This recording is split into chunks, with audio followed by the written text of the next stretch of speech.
ছেলের ফেসবুক লাইভের জেরে বিএনপি নেতার বাড়িতে 2 দফায় হামলা। নোয়াখালীর বেগমগঞ্জ উপজেলায় ছেলের ফেসবুকে লাইভ দেয়াকে কেন্দ্র করে উপজেলা বিএনপির সহসভাপতি মফিজুর রহমানের বাড়িতে 2 দফায় হামলার ঘটনা ঘটেছে। গতকাল মঙ্গলবার সন্ধ্যা 6টা ও রাত 9টার দিকে উপজেলার চৌমনি পৌরসভার 3 নম্বর ওয়ার্ডে বিএনপি নেতার কুড়িপাড়ার বাড়িতে হামলা ও ভাঙচুরের ঘটনা ঘটে। স্থানীয় বিএনপি নেতাকর্মীদের সঙ্গে কথা বলে জানা গেছে, মফিজুর রহমান উপজেলা বিএনপির সহসভাপতি।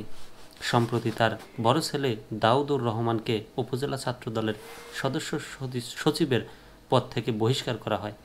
গত রোববার রাত 8টার দিকে দাউদুর রহমান ফেসবুক লাইভে এসে নাম না করে বিএনপির কয়েকজন স্থানীয় নেতার চাঁদাবাজি সহ বিভিন্ন অপকর্মের বিষয়ে অভিযোগ করেন। ওই লাইভের সূত্র ধরেই মফিজের বাড়িতে হামলা হয়েছে বলে তিনি দাবি করেন। হামলার শিকার মফিজুর রহমান অভিযোগ করে বলেন, ছেলের ফেসবুক লাইভ শেষ হলে একই দিন রাত 11টার দিকে বেগমগঞ্জ উপজেলা বিএনপির সভাপতি কামাখ্যা চন্দ্র দাস তার মুঠোফোনে ফোন করে ছেলের ফেসবুক লাইভ মুছে দিতে বলেন। এরপর গত সোমবার রাত 10টার দিকে একদল যুবক তার বাড়ির আশেপাশের মহড়া দেন। স্থানীয় লোকজন ধাওয়া দিলে তারা তার ছেলেকে হুমকি দিয়ে পালিয়ে যান। এ ঘটনায় তার ছেলে বেগমগঞ্জ থানায় একটি সাধারণ ডায়েরি করেন।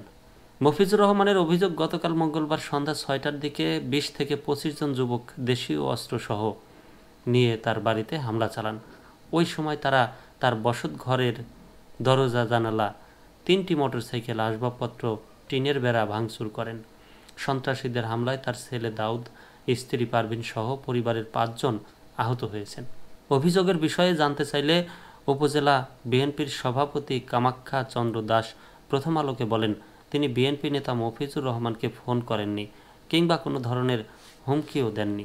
তার ছেলে ছাত্রদলের সদস্য সচিব দাউদ ইসলামকে মাদক সেবন, চাঁদাবাজি সহ নানা অপকর্মের কারণে 4 মাস আগে বহিষ্কার করা হয়েছে।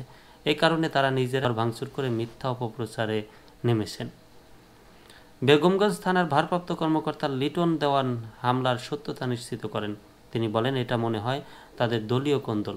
খবর পেয়ে পুলিশ ঘটনাস্থল পরিদর্শন করেছে। এক ব্যক্তি হাসপাতালে চিকিৎসাধীন।